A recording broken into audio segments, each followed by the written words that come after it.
Hello and welcome to a Petzl Nao RL 1500 lumens head torch review.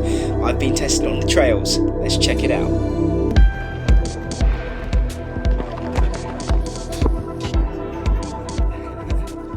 So hello and welcome to an Active Ideas video. I hope you all had a lovely Christmas. I'm very excited about this video. I've been wanting to test the Petzl Nao RL for a very long time now. What have I been using? This is a massive upgrade for me. I'm coming from the Swift RL. This is a very well respected head torch. I've got a review on the channel if you want to check it out. It's very bright, it's got a good battery life. One thing I have had issues with is the waterproofing. This one's actually stopped working. So I'm actually in the process of sending this off to Petzl to see if they can fix it. It's been about 2 years since I bought it, so hopefully they fix it for free under warranty. And just a few issues as well with the headband kind of coming apart at the seams, which is one thing I didn't really talk about in the YouTube review because I hadn't had it for that long. But yeah, 2 years on, and that band, which is very comfortable, started to come away. One absolute dark horse as well is the Petzl Tick Core. I've also got a review on this torch on my channel, so check it out. But yeah, this has actually been my favourite head torch to use by Petzl. What I like, it's been very reliable, and it's actually been exposed to a lot of the same things as the Petzl, but this one still works. So I'm impressed with the waterproofing. I haven't gone easy with these. I've used it for the spine race, for lots of kind of backyard ultras, lots of ultra X races, just chucking it at the bottom of my pack, and sometimes not even in a waterproof bag and just getting it out when I need it, and this still works. What I really like about the Core is it comes with this hybrid battery. So this is the Core battery, and you can find this discounted quite often, because if not, it's quite expensive. But yeah, it just offers you a little bit more battery, I believe, than the AAA option, which is rechargeable. You can have multiple packs of these, which I have got, and just slip them in when you need them. And if the worst case scenario happens and you run out of those batteries, you can also put AAA batteries in there as well. So it's a very versatile product. It works, it's simple, it has lots of brightness options. It's got a nice red light as well for campers, and a nice option for a low level white light as well. So putting those aside, we have got the Petzl Nao RL. I'm going to unbox this now. I'm just looking at the back here. We do have the R1 battery. So this is a 3200 milliamp battery. It's rechargeable. I do know that they're really expensive, so I'm looking to use this for the Arc of Attrition race. That's a race in January, super brutal. I think some years it's had like a 70% DNF rate, so pray for me. But yeah, lots of battery life in that R1 compartment, and it actually flashes red at the back as well, so that's really useful. It's coming with a storage pouch, and also it's got reactive lighting, which I'm very used to on the Swift RL. You've got the different lighting and battery modes in the standard lighting and reactive lighting on the back here. 1500 lumens, very bright, stupidly bright. It's got USB rechargeable features. It's got a locking feature. It's got an energy gauge, which I think is really useful. But anyway, sliding open the box now. We've got the lovely Petzl branding here. Nice and sustainable cardboard boxing if you're into that. So the first thing I've noticed is, so we've got the documentation here and beautifully packed. I'm just going to lift this out actually. Oh, and drop it. Testing the durability. It's also coming with this bag, so we've got this lovely bag that you can put it in, keep it out of direct sunlight, keep it out of the rain, and you know, safely stow it away in the bag. What I do like about this bag as well is it's bright white and it's slightly transparent as well, and I think that's great because if you're looking for this in your pack amongst multiple items, I definitely learned the hard way with my bad organisation skills in the spine that yeah, having something bright and easy to visually detect is very good, especially in the dark. So yeah, I like the colour of it. Very lightweight as well. This isn't adding anything, maybe 3 or 4 grams at the most to your pack. Yeah, you get the grey USB-C cable included. You've also got an extra strap here as well with the tassels still intact, so I'm not too sure what all that's about either. And the first thing I've noticed is it's got USB-C. It's nice to see that it's up to date with the latest USB technology. Lifting it out here, and this is the head torch. Again, I've not used this head torch, I've not seen it in person. This is definitely some high tech for an athlete like me. But yeah, I've been wanting to try it for ages, but we are winging it at the moment. And winging it I was. I must have spent 10 minutes trying to connect the R1 battery to the head torch and had no idea. I got the manual out and everything. So thanks to this guy on YouTube who helped me out massively. It's a great video. And yeah, in the manual it does say fully charge your battery before you use it. So without affecting battery cycles or any kind of issues there, I highly recommend fully charge your Petzl head torch before you head out onto the trails. It's going to take you 3 hours and 30 minutes to charge this bad boy up. So let's dive into the testing. This is low mode, and you can see that reactive lighting straight away, how it goes from 15 to 250 lumens. This is medium mode. Here we're going from 30 to 550 lumens. When you go and look up to sight see, you can see how much of a difference that makes. And here we have the high mode from 50 to 1500 lumens. Just bear in mind that I'm stood fairly close to trees, so we're not getting the max power output here, but I'll show you that later on when we go off to a field.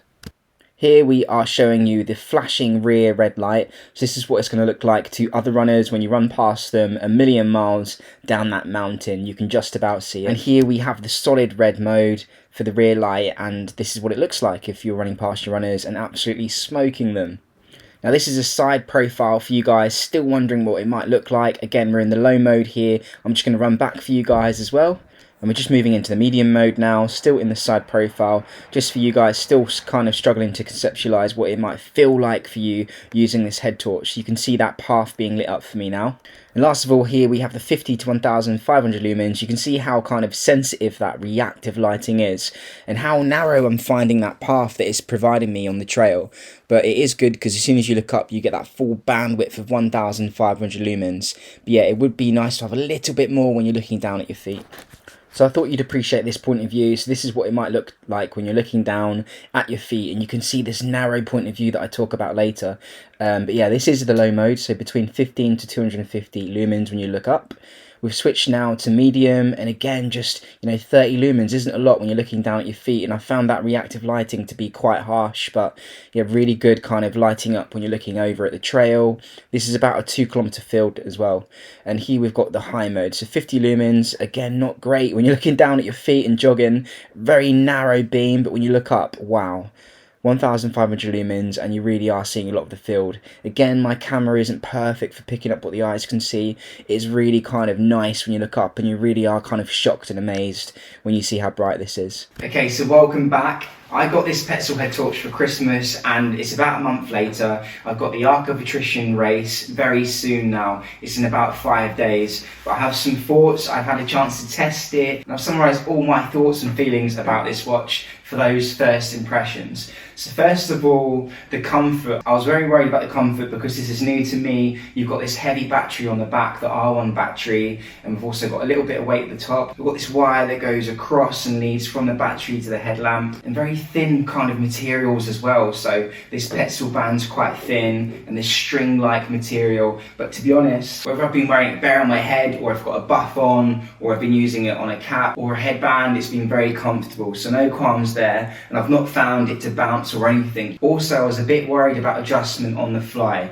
because it's a bit more different from your usual head straps. So if you feel behind, you will feel this tassel, and if you pull it hard enough, as you've heard there, it will come loose and you can kind of readjust that fit and then push back down, and then you're good to go. So the readjustment is there. It's just a bit of a new kind of learning curve. But yeah, I think it's good that you can kind of do that on the fly just from pulling that tassel hard. What you will see on the back here as well, so this goes on the back of your head, is kind of this foam-like material. Foamy-like and grippy, and you can feel like it would mould to people's heads quite well, but it's a little bit thin. I don't really think that Petzl have added this for cushioning. I think it's more just to reduce the bounce and the shaking as you're kind of running along. And I can definitely feel that coming into effect. So if I'm hitting paces that are below 7 minutes per mile, absolutely gunning it, this foam material is going to help that heavy battery stick to your head and not kind of move anywhere, whether it's on your bare skin, on a headband, or on a cap or beanie or something like that. So I am impressed. The only fear I have at the back of my mind is,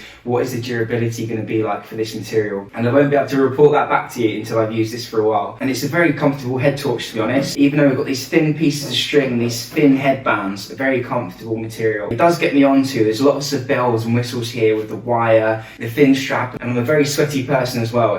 When it comes to cleaning this head torch, I have found it a bit hard because I don't want to absolutely drench it in water or anything like that. And cleaning this headband has been a little bit tough just because it's a bit awkward to kind of get under the tap and clean, just so you don't build up bacteria and sweat over time. And I found post-run a lot of sweat to accumulate in this back plate area where the battery sits. A lot of my sweat is just cupped up in that little hole waiting off to dry. I'm not sure if that will affect the durability long long term, just my salty sweat kind of pooling in this area. And I'm not really sure, I know it is water resistant, but should I be rinsing it off in this kind of area where the USB-C connects up to the R1? Should I be rinsing that off every day? I'm not too sure. Now the brightness of the head torch is absolutely fantastic, and it has got the reactive lighting as well, and you can choose to use the reactive lighting, or you can hold the button down on the bottom here to turn that off. What I do like about the reactive lighting is that it is reactive, and it might just be placebo that I've got this new toy, but it is feeling just a little bit more responsive than what I was getting from the older generation of the Swift RL. So I'm looking down at my feet, it's kind of in that low power mode, and when I look up at the trail, bam, it lights up that trail for me, and that responsiveness is really good. I also found it to be a little bit better, so I was running last night. It's about -6 degrees at the moment in the UK, but when my cold breath air was coming up and going past that reactive light sensor, it wasn't sending it as crazy as what my Swift RL would go. It was able to hand that mist from my breath a little bit easier, and there were times on the trail yesterday where the mist from my breath would dim the beam, but it would be really kind of split second, and as soon as my mist had gone, back to kind of full beam on the trail. So to be honest, your eyes can't even react that quickly. It's just a quick millisecond flash as the steam goes past. So that is quite good. With the button at the front, I do think that there should be just a little bit more of a click. I'll click through these modes for you and you can have a listen to the audio. We are in a bit of an echoey room here, but just a bit more responsiveness, because when I've been using gloves or mittens, as I said, it's like -6 degrees in the UK at night time at the moment. Listen to this. 1 click. 2 click, 3 click. I just want a little bit more responsiveness in terms of me knowing that I've clicked it. The reason for that as well is that in reactive mode, I don't think really there's much difference between standard lighting and max lighting. When you're looking down at your feet, that reactive lighting is working so well that it's preserving a lot of battery life until you were to go and look up. So when I'm switching between those two modes, it's really hard to tell if I've actually clicked the button. So then I'll go to click it again, thinking I'm still in the standard mode, and I've turned off the head torch. So just a little bit more movement, a little bit more travel in that button would have been nice underneath the torch here. I will say though that it's very easy to find this button, so you can't get lost. It's just like literally right underneath the light. So when you're wearing the head torch, you just bam and you're good to go. There's no kind of searching for the button. In terms of my experience of using this head torch, obviously it's very bright, it's beautiful to use. I do feel like the beam is a little bit focused. When you see how cool this looks at the front here, you kind of assume that the travel of light would be kind of in all directions, but it does seem that although it's fantastic when you're looking and sightseeing down the trail a bit further ahead, when you're looking down, I guess for more technical terrain, it was a little bit more focused than I would have liked, and a little bit more of space in that beam would have been quite nice. And one issue with that for me personally is that the contrast of light. If you're in that 1500 max mode and you're kind of looking at technical terrain, within your field of view you can see around, it's completely pitch black even though you're looking down at your feet or at rocks and things. But then where the light is, it's so bright and focused, that can be a bit kind of like, whoa, stimulating. So there is that as well. Now the carrying case is absolutely fantastic. I like the Petzl branding. I like how they've taken a lot of time to think about the weight of it. You know, all this is to do is to stop your headlamp getting scratched up really, and it serves that purpose. And it's also going to make it easier to find in your pack. It's bright white, so you can get it out of your pack nice and quickly. I'm really impressed with the Petzl bag that it comes with. And also once you get a hang of this battery, kind of sliding it out to get this onto the USB-C charging is nice and easy and convenient to use. Most of the world is moving to USB-C now, and I like that you've got this battery indicator on here, and the battery has been fantastic. So I've been using this for training sessions. As I said, I've had it since Christmas. There has been like a full week of training where I've not had to charge this up at all, so very impressed with the battery life. Now the one issue is that, as I said, I am doing the arc of attrition, and they ask you to bring a spare battery, and racers are quite strict on what spare battery means. So I'd love to take 2 headlamps, have this one as my main one, and when this dies, I can get out my second headlamp, use that as my primary, and charge this up with a rechargeable battery pack. Why I like the convenience of that is a rechargeable battery pack will also be able to charge up my phone and the Petzl head torch. Now these batteries can be used as a charger for your phone and things like that. I understand that, but they're so bloody expensive. So what we've got in this parcel here is a spare battery, because I wouldn't be able to even use this head torch next week for the Arc of Attrition. It wouldn't pass kit check. It's a watch that costs nearly £150 to get all this, and I've got a Petzl head torch, the Atik Core. I did a video on that recently. You know, I paid £20 for that on Amazon, and I'm able to pass kit check with it because I can rock up with that head torch. It comes with a core rechargeable battery pack, and I can just chuck in a few AAA batteries and I'm good to go. With this, it's nope, you've got one battery and that's not good enough. So I've had to buy another one. This is what a battery looks like. We've got the R1 battery in here. Now the issue is this costs me an additional £50, and that's not including shipping. So when you add all this together, the Petzl Nao RL, with the battery it comes with, then you have to buy a spare battery so that you can pass kit check. We're looking at £200 here, if not more, in terms of shipping and tax. So performance-wise, it's great, it's comfortable, it's bright, it's everything you'd ever want, but £200 is a lot of money. So the next section we're going to move on to is the usability and just issues with how complicated that can be, especially if you're tired from an ultra marathon, what this is designed for. So you have two lights here. You have the light at the front, and you also have the light at the back as well. So you have the bright white head torch and you have the red rear light at the back.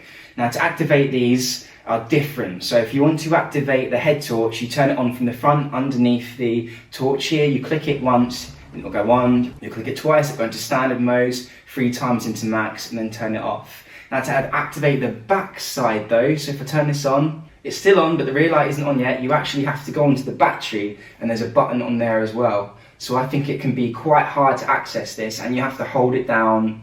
It's not a very kind of responsive button, so you trying to do this in gloves, almost impossible. Now it's not really an issue because it does have memory. So if I'm to flick through the modes now, so I'll turn it off, I'll turn it on, and it will come on with me.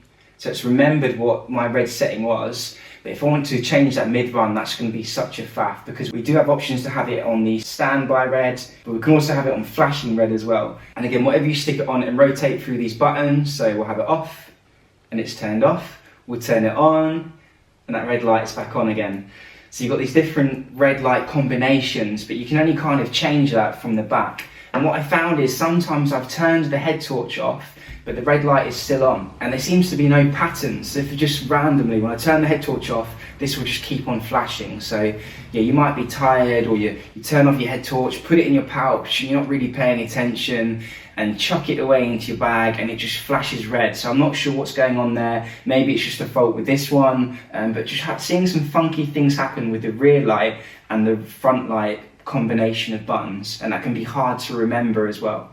And again, when you're wearing this, getting to the back to press that button is possible, but you're going to have a hard time knowing what red light setting you put that on. You're going to have to take this head torch off your head to adjust the red mode. So that is the only issue with the buttons there. Now apart from that, as I said, I'm so excited to use this for the Arc of Attrition. It's a cool piece of technology, and I just love how bright it is. And although I've had to fork out a lot of money for this extra battery, it's going to be nice to have that assurance that I'm going to be okay out on the trails. This is going to be such a tough race, and I'm going to feel very confident with this on my head, the spare battery and the spare headlamp in my bag. So it's a nice piece of kit, really built for those technical terrains where you need so much light. This goes up to 1,500 lumens. What more can you ask for? But anyway, this has been my first impressions, and maybe as I kind of learn more, I'll kind of overcome some of those hurdles I found.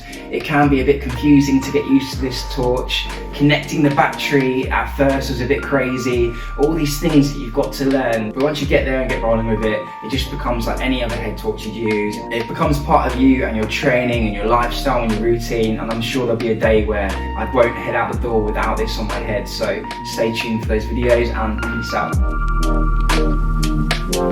So thanks for watching. You know the drill. Like, comment and subscribe if you can. My slogan, dreams are a step away. And remember, show compassion, show esteem, and have fun out there. Peace out.